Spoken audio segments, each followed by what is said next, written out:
Now, the Hunt Palmer Show. A magic beyond anything you could ever imagine. You are now listening to the Hunt Palmer Show. Brought to you by Sagrera Farms on 104.5 ESPN Baton Rouge. Locking down the middle of the day. You really think that's the best idea? Live from the Raising Cane studio. This is Hunt Palmer. It's quite a piece of work.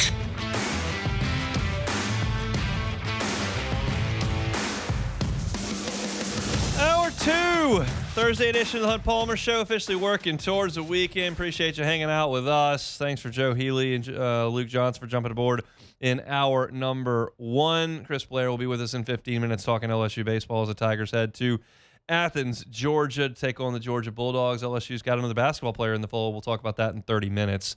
But right now, let's talk about expansion because there's a lot of that going on in the world of collegiate athletics. Officially now, the proposal to adopt a 76-team NCAA basketball tournament has been approved. That will happen next year. So that's the basketball side. We're going to get to football as well. They're going to 24. But let's talk basketball right now, and we'll talk about this all kind of lumped into one. Nobody likes the 76-team basketball tournament. Nobody. I haven't seen any positive affirmation of that on Twitter. None. I got some on football to 24. That exists. 76 for basketball there's no support for that amongst Joe Public. Now, Joe Public doesn't run anything. Who runs things are university presidents, athletic directors, coaches, television executives, and conference commissioners. They run things. And they are so desperate for more money that they have to do this. The money doesn't exist to keep all this stuff rolling unless you make drastic changes in your budget. The easiest thing to change would be stop paying coaches $50 million not to coach, but you have to hire the coaches. And these agents strong-arm athletic directors into creating those buyouts. But that's not really the point here. The point is that you are going to create an NCAA basketball tournament that has got now a lot, dare I say a lot, of under 500 power conference teams in the dance. Like Oklahoma went 7-11 in the SEC this year. They would have gotten in. 7-11. They will get into a 76-game tournament. So, like, at that point, what is the point? You go out there and you play 18 conference games. You stink the entire time, and you're in the NCAA tournament. Now, everybody's got a different perspective of this. My perspective of the NCAA baseball tournament is different than my perspective of the NCAA basketball tournament, is different than my perspective of the college football playoff, based on where I am and where my interest lies. So I can only come at this from an LSU perspective. And to me, growing up, LSU making the NCAA tournament in basketball felt like an accomplishment. That felt like a big deal. It didn't happen every year. It didn't even happen often, I would suggest. Now, someone from Lawrence, Kansas is going to look at this a different way. Someone from Lexington, Kentucky is going to look at this a different way. But I thought that was an accomplishment. That is no longer an accomplishment. If you don't make the NCAA tournament, you were atrocious. Not bad, atrocious. You would have to go 5-12 in the league to be off the bubble in this thing. I can't even do the math. 5-13 to be on the bubble in this thing. So nobody wants to watch more of bad Oklahoma basketball against Washington State. Like, I don't care about that. I don't even know how a bracket with 76 teams work, and I'm not even going to spend that much time looking at it. It's simply a cash grab. It devalues the accomplishment of making it. The end of the tournament is still going to be fantastic. I will watch all of that and love it. This inclusion is goofy, and nobody likes it, and nobody really cares. But what doesn't really matter is team 74, 75, 76 making the NCAA basketball tournament. They're not going to make it that far anyway. It doesn't really matter. It's silly. Everyone hates it, but it doesn't really matter. The football thing matters. The football thing really does change the fabric of the sport when you have abruptly gone from 4 to 12 to 24. Like, that changes everything. The basketball thing, you got teams on the bubble every year. You're letting 64 in. That's not that big. Like, what, fractionally, it's not that big a deal. Going from 4 to 24, that's a big, big deal, okay? And what does it mean? Well, here's my thing. The big discussion amongst college football fans is devaluing the regular season, and everybody has their different thoughts on it. Matt gave you his on AFR yesterday. I've seen a lot of local media folks sparring. I saw Preston Guy from Tiger Bait and Tim Brando get into it on Twitter yesterday. This is inarguable. You cannot argue against this point. Inarguable. When you take the playoff from 12, 16, 24, you are absolutely and unequivocally devaluing losses. Absolutely. When we had a 2-team BCS, losses had a massive value. If you lost a second one and you weren't Hester and Flynn, you're out. Second loss, huge. Now, second loss, okay. You might be Vanderbilt and not get in, but that second loss, it's okay. You go to 24, that third loss is going to be okay for a lot of teams. The value of the loss is diminishing. You can't argue that. It is. Absolutely. And college football is the sport that has, for my entire life and for a long, long time, valued losses the most. More than the NBA, more than the NFL, more than Major League Baseball, more than college basketball, more than college baseball. Individual losses in college football have always, always, always carried the most weight. That is inarguable. You cannot argue against that. Now, you can talk about other aspects of this, and I'm very much open to that. I told you I loved the expanded playoff. I liked going to 12 teams. Why? Because I felt that losses were too penal at 2 and too penal at 4. I believed opening the gates to more teams in November was a positive thing, that you didn't have to pack up your bags if you lost your second game at Halloween. I thought that was good. That's my opinion.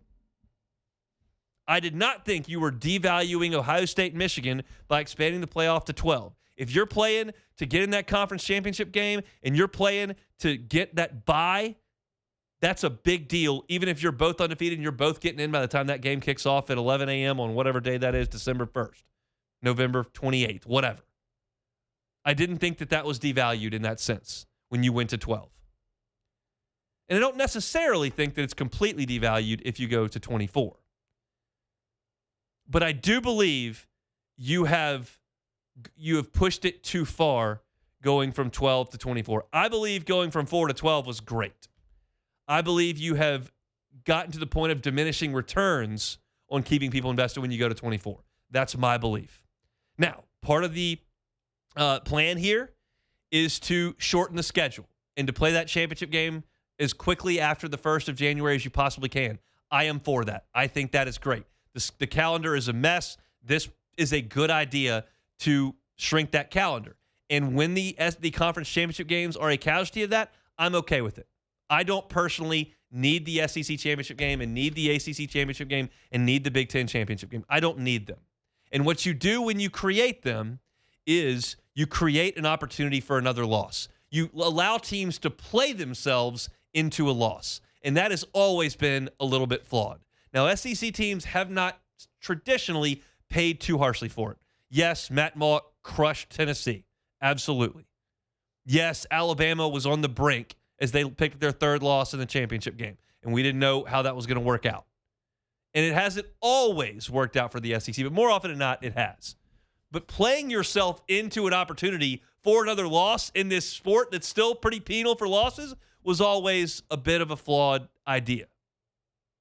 Cash grab. It's all cash grab. All this is cash grab. Now, I don't need to see the number 24 team in the country play football. Y'all know my feelings on this.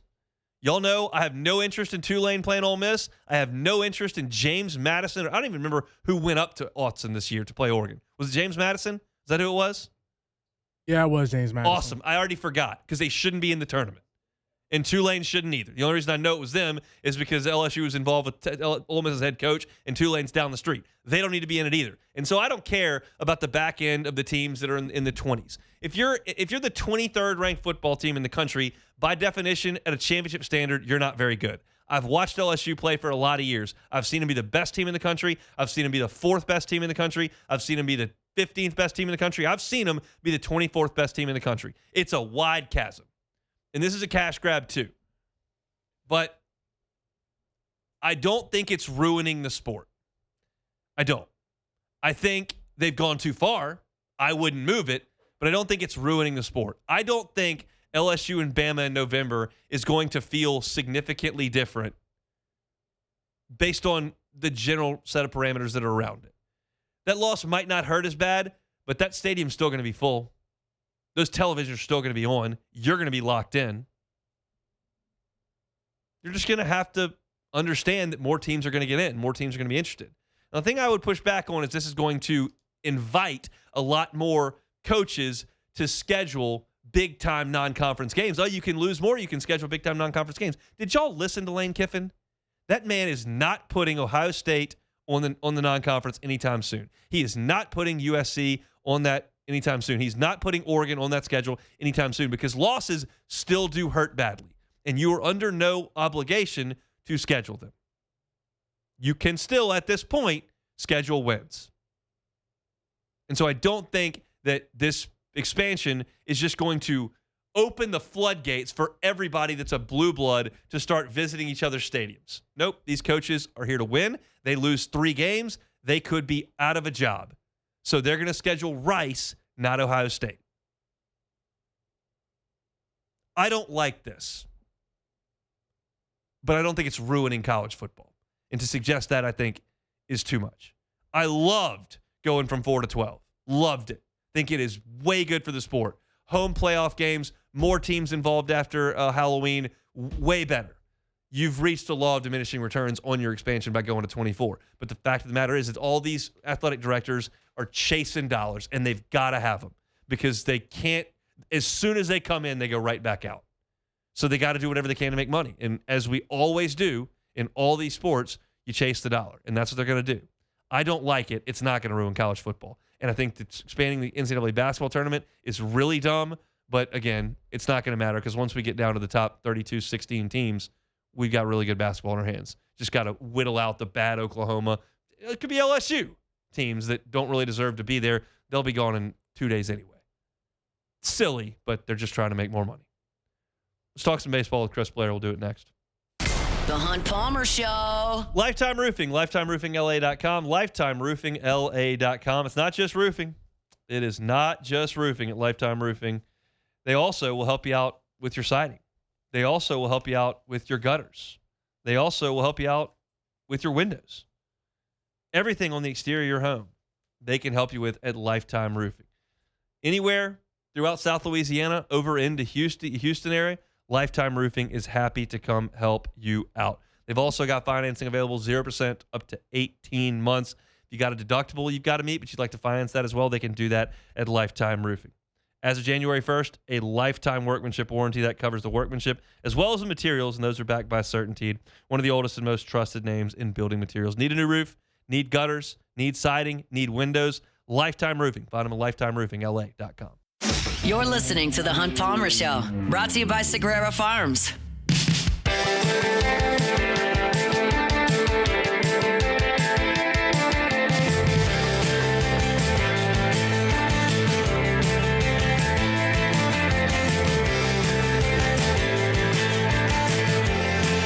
Thursday show is brought to you by Sagrera Farms Premium Angus Beef. Let's talk some baseball. Chris Blair, voice of the Tigers, good enough to join us on Thursday, does so on the Jim's Farms hotline.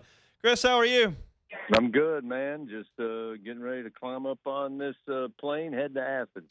I'm not asking you to comment on any of this because maybe some of it's not official, but I just want to warn you that by the time that November rolls around, you're going to be dealing with Mohamed Diabate, Marcio Santos, Divin Ugochukwu, and Saliu Niang. How are we feeling about pronunciations and the speed of a basketball game? Coach Brady and I have been working on them for 2 days now. I'm glad to hear that. You got like 8 months, so get it all tuned up over there from a voice perspective. Let's talk some baseball. Tigers win 3 against South Carolina and kind of kept their season alive. You think that was the best they played thus far? Yeah, I think maybe outside some of the early weekends, the tournament in Jacksonville, they played very well. And in fact, I asked Jay about it yesterday, and he was quick to point out, he said, yeah, by far the best 3 games, best weekend performance of the season outside of maybe that one over there in Florida. So, you get a sense he was very pleased with the way his team, approached the weekend. And, it comes down to, we talked about next man up mentality. Jay always talks about one game at a time, 56-game playoff. And that's really what I think this team is buying into over the last 5 games. Now, the question is, will that be enough with their talent to go over there, play better baseball in all phases, and get a win against the league-leading Georgia Bulldogs? We'll have to wait and see. We will. It's going to be incumbent on the pitching to do its job, and the starters have, certainly did a good job over the weekend. How do you feel about William Schmidt and his kind of emergence as now the new Friday guy with Case and Evans on the shelf? Yeah, I mean, I think, he knows now what he can do. I mean, that was exactly what the orders were against South Carolina. And, yeah, I understand the offenses are going to be different between the Gamecocks and the Bulldogs in a very small park in Foley Field. But, again, he knows he can go out and do it. And that's what he's going to be asked to be done again. Talking again with Coach yesterday, he loves the football analogies as the son of a football coach. And he said, that's the difference. If you look at the weekend, we were way ahead more times than not, 0-1, 0-2, 1 ball, 2 strikes. And he said that opens up the playbook. Thank you. So, again, I think he knows what to do. Whether you can pull it off, that's, again, why we play the games, they say. Certainly is. The offense has found a groove, especially with the freshman up top. Mason Braun has just been amazing at getting on base. You talked to Coach Johnson about Mason a lot, and the coaches show back on Monday as well. Like, what has he seen from the youngster to put him at the top of the lineup?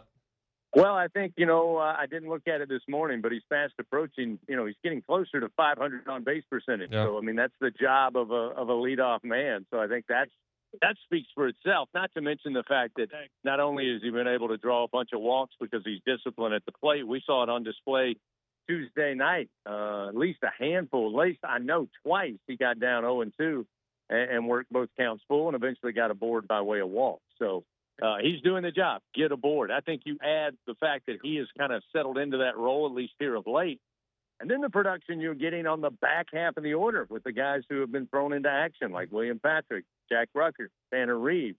The fact that those guys are finding their way on base, Braun finding his way on base, suddenly you're getting to the lineup of Curiel, Aaron Beatty, and let's not forget Stephen Milam is on an upward trend at the plate. No question about it. I did a whole segment at the start of my show today about the attitude of this team and how Jay Johnson said that being really hard on them when they were 11-1 didn't really work, and you just got to kind of change your perspective. And Kate Aaron Beatty said they're playing loose, they're playing free, they're playing like they got nothing to lose. Like, how do you sense these guys are playing? LSU baseball players play with a lot of pressure no matter when they take the field, but it seems like they've got a little bit of a free and easy way about them right now. Yeah, no question. And I think there's part of it. And, Jay mentioned it, as you said yesterday, the Bobby Knight approach at the start of the year just didn't work for this team. So you can be hard-headed and say, this is my way, or you can find how the team responds. And he went into pretty detailed, explanation on Monday night about, again, they've got to go over things they have to correct. That's just part of everyday baseball, part of everyday being a part of a team. But he said, we're actually highlighting the things that they did correctly, or maybe things that were done correctly that didn't have huge impacts on the game overall, not necessarily big plays, but just being fundamentally sound, being in the right position to be either the cutoff man or, assist the cutoff man, things like that, that he kind of took approach to, like, this is what we need more of, guys. Great job doing this or that, calling out a guy. And he said the team has seemed to respond to that. So, I think he put it best, to be sitting here with 6 games remaining, albeit tough challenges with Georgia and Florida, who the Gators the only team, by the way, to take 2 from Georgia at home this year. Yeah. That you have meaningful baseball to be played with those 6 games.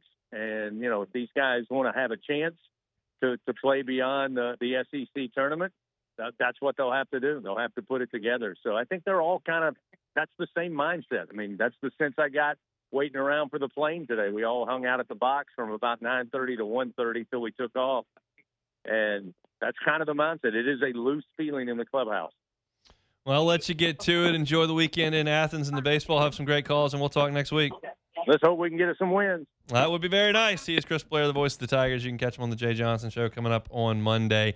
It's a quick week for LSU next week. There's no midweek game on Tuesday, no midweek game in the last weekend of the season, but Florida will be in on Thursday as everyone in the SEC moves up a day for the final weekend of the regular season before everyone loads up and heads to Hoover that following week. So LSU and Georgia, they'll start tomorrow. Early start for the Central Time folks tomorrow. They'll be at 6 o'clock Eastern. So they'll start at 5 o'clock our time here in Baton Rouge. You can catch airtime over on the LSU Sports Radio Network at 4:30. It'll be Bill Franquez and the voice, Chris Blair, on the call. I joke with him there about the pronunciations of some of the basketball players. And we're going to get into that here in a second. Let me remind you of my friends at First American Bank and Trust, FABT.com. FABT.com is that website. They're local, and they've been local right here for 116 years. That means something. They're part of the fabric of our communities down here in Southeast Louisiana. Whether you're in St. Tammany or Tangipahoa, whether you're down the bayou in St. John, Lafourche, Terrebonne, whether you're near Baton Rouge, Dutchtown, Jones Creek, there's Branch and Metairie too. No matter where you are in Southeast Louisiana, there is a First American Bank and Trust nearest you. If you're looking for a commercial loan, First American Bank and Trust. Looking for a personal loan, First American Bank and Trust. Why? Well, they've got the resources you need with 25 locations, and every decision's made locally. That means something in our part of the world. You're not just a line item for somebody going over decisions in Atlanta. Right here in Southeast Louisiana, those decisions are being made. So you can stop in a branch nearest you today. If you're in Southeast Louisiana, there's one close. Or you can check them out online at FABT.com, FABT.com. We've covered a ton here. The Hunt Palmer Show. Oh, good. We can get to another live. Let's talk about Chevy. Talk about our friends over at Fabry Chevrolet GMC, Fabry Chevrolet GMC. FabryChevrolet.com is the website. Every car that's on the lot is online at FabryChevrolet.com. Look, you need a new vehicle for that summer road trip that's coming up. That's okay. They got you. They got you covered with that GMC Yukon. They got you covered with that GMC Denali. Or maybe it's a Chevy SUV that you're looking for, the Suburban or the Tahoe. They got you covered if you need new ride for that family vacation, headed to the beach, headed to the mountains, headed to the grandparents' house, whatever it may be. Go by and see them. You'll have a first-class buying experience there at Fabry Chevrolet GMC. Their customer service is second to none. That's why the Fabry family has been at this for 35 years. So check them out online at FabryChevrolet.com. The entire inventory is online at FabryChevrolet.com. You're listening to The Hunt Palmer Show, brought to you by Sagrera Farms.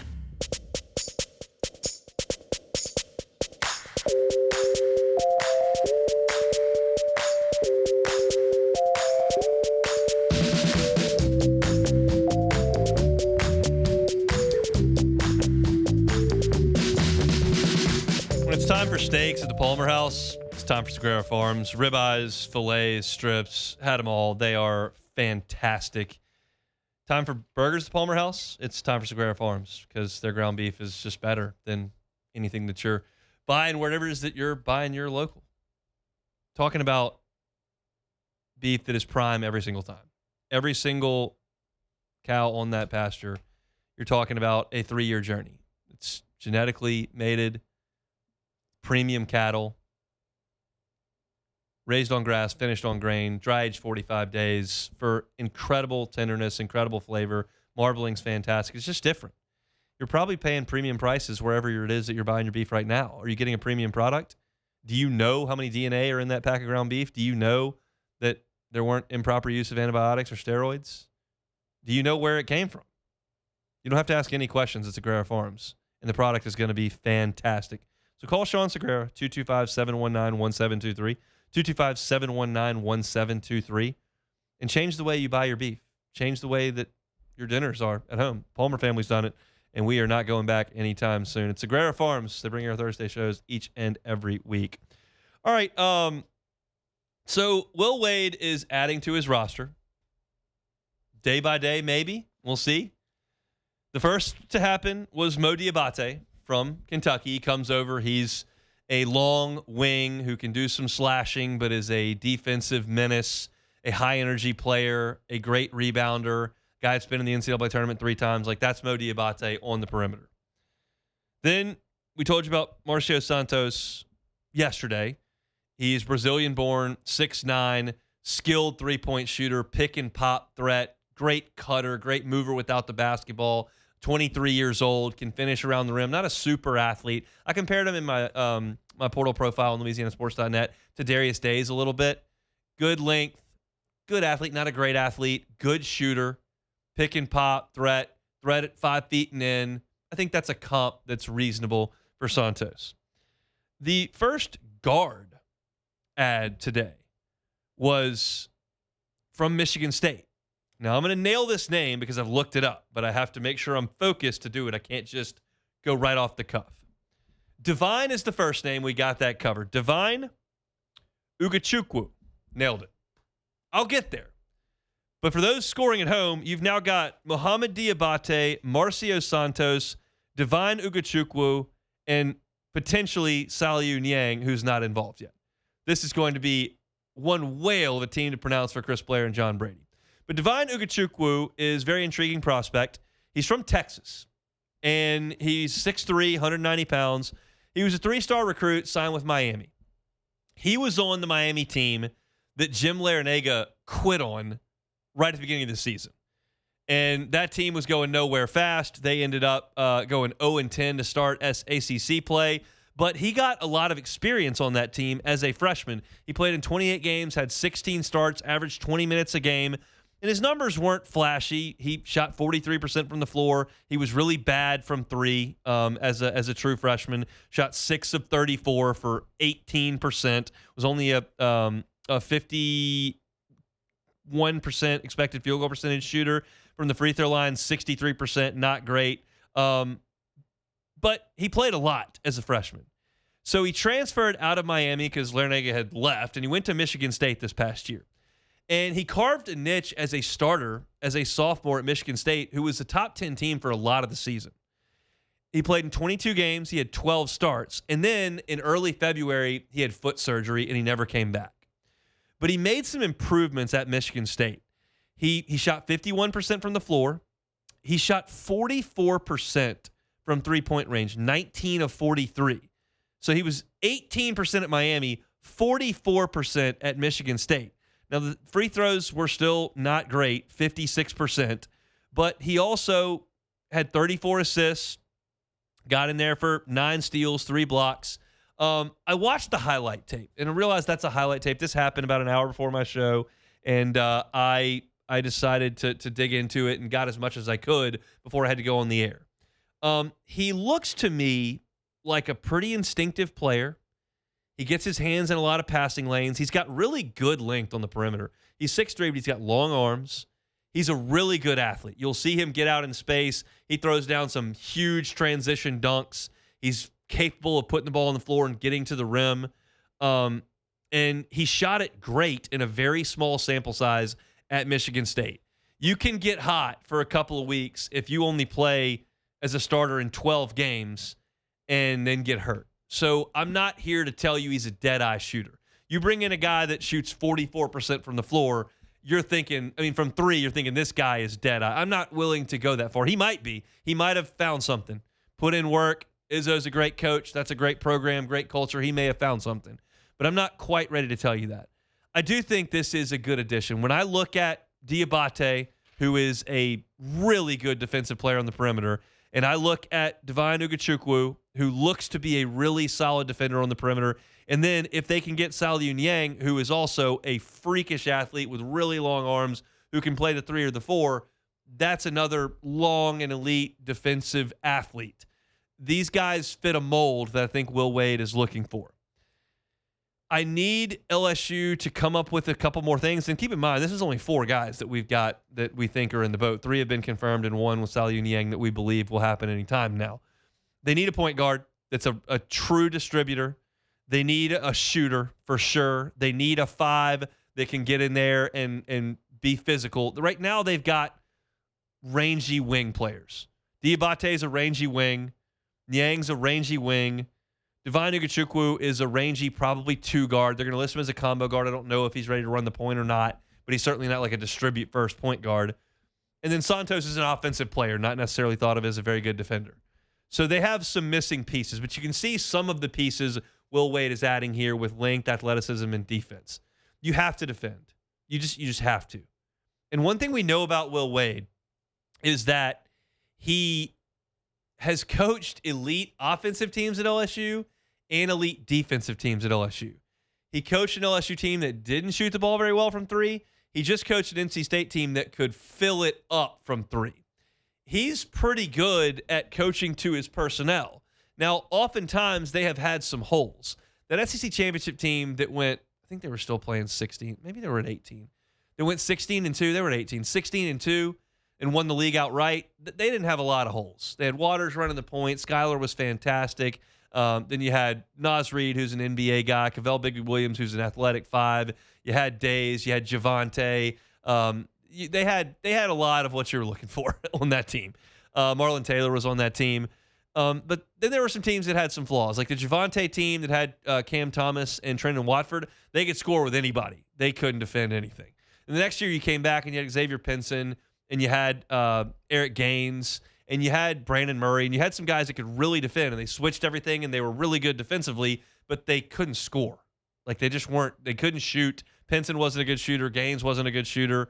Murray wasn't ready to score at that point. Like they just weren't a good scoring team. Tari Eason was the best offensive player they had on that team, and he just kind of did things because he was an NBA guy and he could make scoring opportunities. But he's trying to fit pieces together, and you're seeing some of those pieces come to fruition. Now, Ugochukwu that comes in, like he had a big game against Penn State. It was his first game as a starter. He was 5 for 5 from three-point range and scored 23 points. That's a great offensive day, and I think he can do that at times. Do I think that's his game? No, I don't expect him to shoot 44% from three at LSU. If he does, that's awesome, but I don't know that I'm going to expect that. But I do think you found an athletic, instinctive, good defender on the wing, got a chance to shoot it pretty well, and as a third-year college player that has been recruited by two great coaches. Jim Larrañaga is a great coach. He recruited him to Miami, even though he didn't coach him. And, of course, Izzo's Izzo.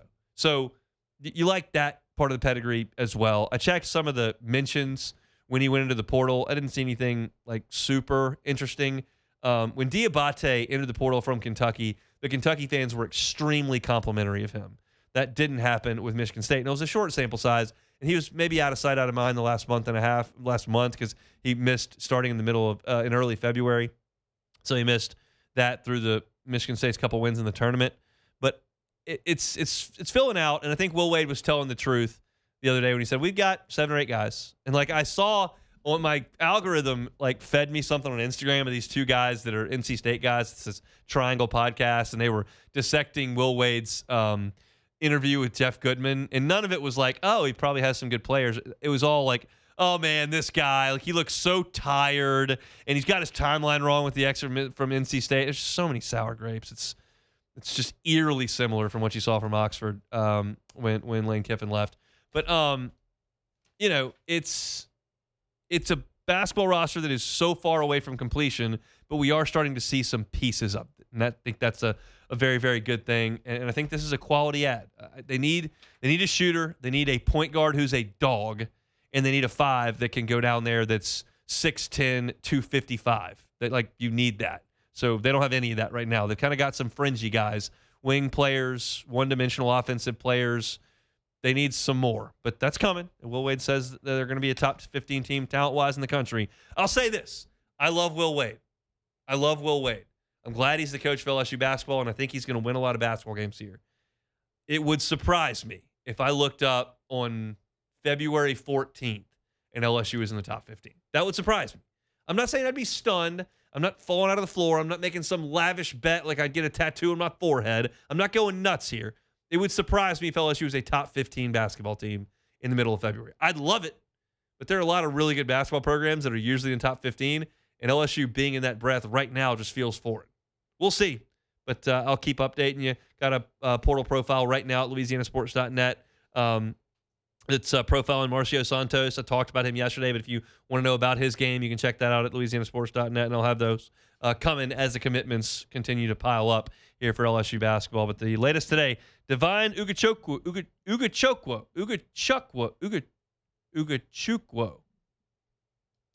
I missed it. No, it's Ugochukwu. You said it right the first time. Ugochukwu. Yeah. Ugochukwu.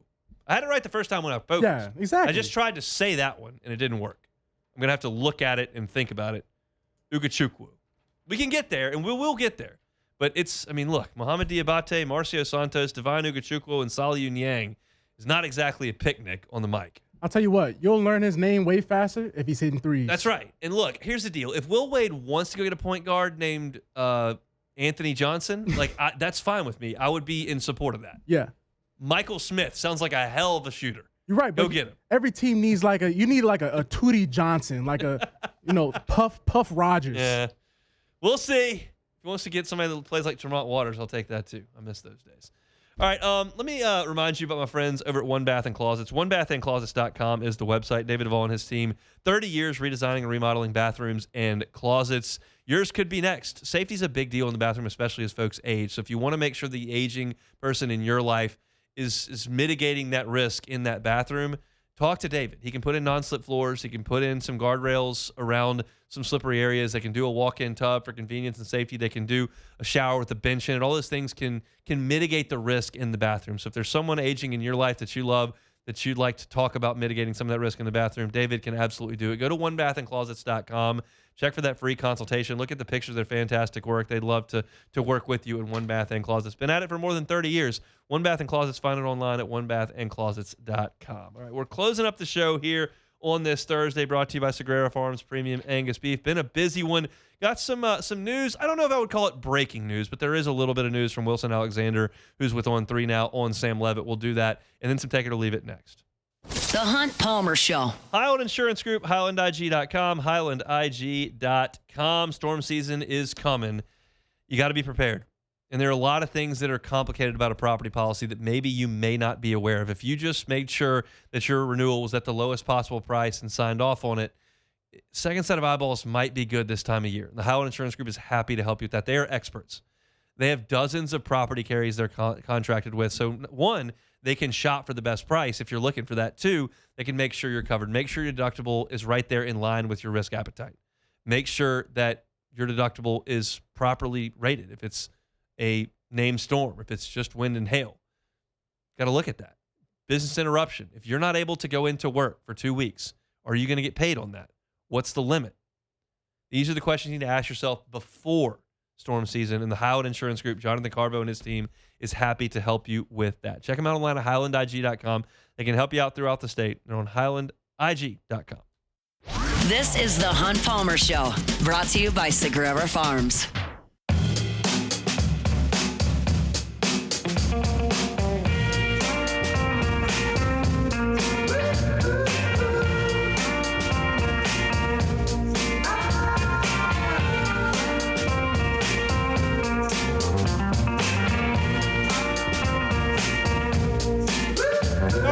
Let's close things up here on this Thursday. Hope you all are staying dry out there. Kind of a nasty morning here in the capital city. Forecast just not great over the weekend. Just not super awesome, but that's okay. Tigers are headed out to Athens, so we'll see if hopefully things are a little bit better in the Peach State. A little bit of I told you, this is not breaking news. I don't think I teased it as such, but an update from Wilson Alexander of On 3. Lane Kiffin has confirmed to Wilson over at On 3 that Sam Levitt is on track to be fully cleared for football activities for fall camp starting August 1st. So hopefully he's able to do a good bit in the summer, get out there with those guys. There was, of course, the video that Levitt put out of him running sprints out of the practice field. So it's step by step, and this is all part of the process that we all knew once Levitt even visited LSU, that he was going to need some time, but that they expected he would be ready to go for fall camp. He was limited significantly in the spring. We did not see Sam Levitt do a heck of a lot, but he got some mental reps. Lane Kiffin has lauded his work ethic and his engagement, even while not involved in every practice repetition. That guy's going to be a huge, huge piece to what LSU does offensively and the team does in the fall. So hopefully he's able to be full speed when they get out there for that first fall practice, and he can see those fake bullets flying in a non-tackle setting for him, for Lane Kiffin's offense, because they're not exactly easing into things at Clemson and Tiger Stadium. So according to Wilson Alexander of On 3, Sam Levitt expected to be ready for fall camp, full go, as he's moving around a little bit. Summer workouts are upon them. All right, take it or leave it. Take it or leave it. Take it or leave it. Take it or leave it. Today's hottest stories in sports, news, and sometimes even Hunt's life. The question is, will he take them or leave them? All right, let's get this started with the Cardiac Cubs. 3 straight walk-off wins for the Cubs. So are the Cubs up to Hunt's standard at this point in the season? Take it or leave it? I will take it. Okay. And I'm ready to have a counterpoint. Are you ready for that? Okay. We got real problems. Yes. Our ace is Cade Horton. He's out for the year. Yes. Our previous ace, Justin Steele, missed last year. Supposed to come back. He's got to have elbow refigured out. He's probably out till like August. That's bad. Wow. That's Our real bad. all-star left-hander who pitched in the World Baseball Classic, Matt Boyd. Yeah. He been over to pick up his kid and tore his meniscus, so he's out for 6 weeks. Wait, excuse me? Yeah, that's what happened. Our closer, Daniel Palencia, just missed 3 weeks. And then 3 of our top bullpen arms are out. So they win every game. Yeah. They've won 13 in a row at Wrigley. If they win today, which they're winning right now, it'll be the longest Cubs winning streak in Wrigley Field history. Real? Wrigley Field history goes back a long way. They win every day. They just have no pitchers. I don't understand how they're doing this. The lineup is very good and has stayed relatively healthy. Yes. They have no pitchers. So I don't think this is sustainable. And I don't know how I feel about their playoff odds right now unless some of these guys get healthy. But they have no pitchers and they win every day. And I've been watching at night. It has been fantastic. So, you kind of glossed over my guy picking his kid up and tearing his knee up. Yeah. Tore meniscus. Picked his kid up. Wow. So Wow. not great. Yeah. But it's not like Tommy John. He had surgery. True. He had surgery today, and they say it's 6 weeks. The question is how he can get his arm back. I'm trying to be positive about this and go, okay. Steele has been out for a year and a half, but if he comes back after the All-Star break, maybe he's kind of fresh for the playoffs. Yeah. Boyd takes 6 weeks off. Maybe needs 2 more weeks to ramp up. No more kids. That's 2 months off. Don't pick up the kids. Yeah, leave the kids Pay alone. somebody to pick up the kids. And then he's had 2 months off. He's fresh for the playoffs. Yeah. I'm trying to be positive, but Good they're winning a spin lot of zone. games. It's a good spin zone. I mean, look, the Cubs are hot. So, former NFL quarterback and Heisman Trophy winner Johnny Manziel will be stepping into the boxing ring on May 23rd at the UFC Apex in Las Vegas to face social media influencer Bob Maroney. Is this the path you would have guessed Manziel will be on in 2013? Take it or leave it? Take it. Ooh. I'll take it. It's surely not NFL starter. My man was running backwards with his back to the field half the time at A&M. Going up to Mike Evans. Just whatever's going on, we're running, and that ain't gonna get it. So yeah, I mean, he was always a loose cannon, and like, let me tell you this: everyone can watch exactly what they want to watch. I'm gonna watch PGA Tour events on Thursday morning. That's psychotic behavior. I get it. No one wants to do that. Yeah. I go watch LSU practice baseball in October. That's psychotic behavior. You watch what you want to watch. I'm not watching celebrity boxing events. Yeah, no, it's definitely. I'm out. We've seen a billion of them. Yeah. I'm not watching it. I tried to get into some boxing in like my college years with like Mayweather and Pacquiao and some of that. Yeah. I'm out. I'm and certainly not watching celebrities. I'm not watching 91-year-old Mike Tyson go out there and try to throw punches. Yeah. It ain't happening. Jake Paul, like, come on, man. No, What is this going no on? chance. All right, so Netflix is close to an NFL deal that is likely going to include the Week 1 game in Australia. Also, the Thanksgiving Eve, okay. Thanksgiving Wednesday? Eve, yeah, Thanksgiving Eve and the Jeez. Christmas game. So, have we reached a point of no return with these streaming games? Take it or leave it. Take it for sure. That's the I'll easiest take one. it. I've been doing the show for what? 2021? 5 years? Yes. Yeah, that's the easiest one ever. They're going to be on streaming. They're going to take those huge dollars and Yeah, that are man. coming. And you're going to have to, if you're going to watch every NFL game, which some people want to watch every NFL game, some people like just show me my team. You're going to have all the packages. Like, you're going to have to pay to watch the NFL significantly. Yeah, I know. They're not going to turn around. They're not going to quit going to Australia. They're not going to quit going to Germany. They're going to Mexico City. They're going on Netflix. To They're going on Australia. Amazon. They're going at 9 in the morning. They're going on Wednesday at Thanksgiving. Yes. They will fill your calendar. They're playing every day of the week. That's what they're doing. It's everything we do is chasing cash. Literally. We need 76 teams in the NCAA basketball tournament. We need 24 here's the deal. teams. Why don't we just put all the playoffs, put every team in the playoffs for college football? Let's just play till June. Literally. It's just everything we got to do is we've got to make more money. Awesome. So tell me this. Give me Goodell's job. I just want to be a member of Augusta. I don't care about running the NFL. Well, tell me this. How in the world, like the Thanksgiving Eve, that kind of just lost me real quick. The Wednesday before Thanksgiving, they're taking that. At what I'm point? playing cards and eating with my friends and family. I'm not Say, watching the NFL. It's just not enough, I'm man. not watching the Colts and Cardinals on the Wednesday at Thanksgiving. Wednesday. I'm drinking scotch, playing cards. I'm out. Yeah, that's it for take it or leave it. All right. Wednesday. Thursday shows are brought to you by Sagrera Farms Premium Angus Beef. Father's Day's coming up. Get the dad in your life some Sagrera Farms. Tell you about it every single Thursday. It's the best of the best. Give you Sean's number one more time, 225-719-1723. That's 225-719-1723. Missing the show today, we hit it all. LSU basketball, LSU baseball, LSU football, SEC baseball, Saints, a couple times, Alvin Kamara, rookie minicamp. It's all there on demand. Just search Hunt Palmer Show. Hunt on Saints, Hunt on LSU as well. Matt's going to drive you home next on AFR. We're back tomorrow. That's a Friday edition of the Hunt Palmer Show. The Hunt Palmer Show. Auctioner wants to remind you that May is National Stroke Awareness Month. You think stroke, think the acronym Be Fast. Balance, eyes, face, arms, speech, time. Be fast. Balance, if the person is unable to maintain proper balance, check on them. If a person's vision affected or their eyes deviated to one side, face, is one side of the face droop or is it numb? Is one arm weak or is it numb? Is speech slurred? If a person shows any of those symptoms, even if the symptoms go away, call 911 and be aware of a stroke and its possibility. Stroke prevention is possible as well. You manage your cholesterol levels, get regular exercise, control your blood pressure. High blood pressure is a major risk of strokes. May is Stroke Awareness Month. Auctioner wants you to know about all these things. So be fast. Balance, eyes, face, arms, speech, and time. Remember to be fast when it comes to stroke. That's all from our friends over at Auctioner.